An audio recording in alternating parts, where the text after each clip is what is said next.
The burgeoning island destination that is modern-day Caye Caulker is a far cry from what it was after being ravaged by one of the strongest and deadliest tropical cyclones to hit the colony of British Honduras in October 1961.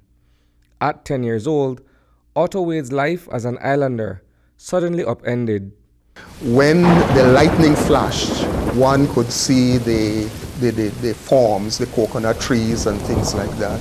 And so I swam towards them gradually. The rain was as if though it's sand that was hitting you. And I remember that the sea was warm, so you were glad when the sea came over you because at least the rain wasn't pelting you. I went and held on to the coconut tree and kept going higher as was necessary, and held on there from like maybe midnight, 1 o'clock somewhere there, until morning broke and you could see what was happening around.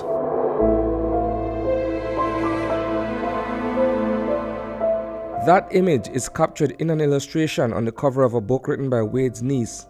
The story of how he lost his mother and 5 siblings to Hurricane Hattie and how he later found God through the Methodist faith is fascinating.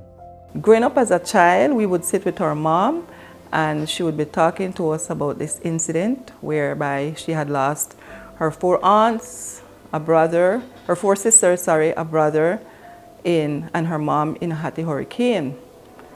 And I remember one specific time I had asked her if she had ever spoken, she and her brother, about Hattie, if they had sat together, and she said no, they never did speak about it. The tragedy that befell Wade's family during the Category 5 storm was unspeakable. For many years, the events of that fateful night on Caye Caulker were resigned to his memory. Wade, now a retired pastor, vividly recounts what happened the morning after. My father came around. He had survived, but he said that he had held on to 2 of my sisters, but couldn't hold them all that long, and finally he had to let them go. And that's when I asked about my mom, and he said that she has passed away. She's dead. My God, the Tree and Me is catharsis for Wade and his surviving family. The book is an emotional release after decades of repressing the anger, hurt, and emptiness of grief. It was sad, truly sad. It tugged at my heart. It brought a tear to my eyes. Jennifer Woods-Cadle, a retired educator, was inspired to tell her uncle's story and set out to publish her first literary work.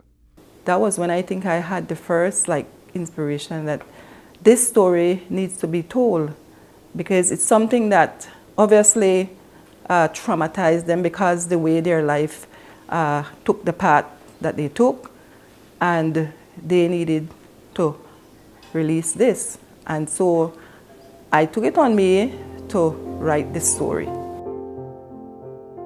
Regrettably, counseling for the kind of trauma that Reverend Wade endured as a child was not available in colonial Belize. He had to live through the anguish and seek solace in the church. In that kind of situation, you don't have the therapy and things like that that is afforded these days when children go through that kind of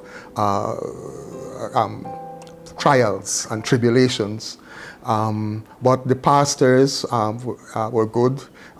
There was one particular one that I am always grateful for, because having then gotten back into schooling, because for months after the hurricane there was no schooling. I was then in Dangriga and was able to go back and get back into schooling.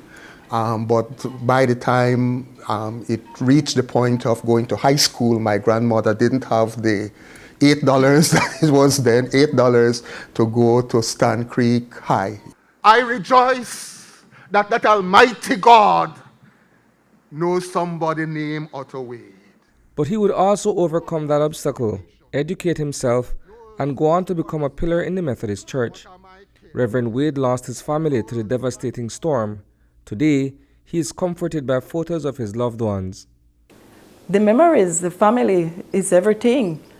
I think about my mom not having, and even my uncle, not having pictures of their mom and their siblings. And when we're not physically able to hold, pictures can bring back the memories. And so, yeah, this is why we have all these pictures around family. Reporting for News 5, I am Isani Cayetano.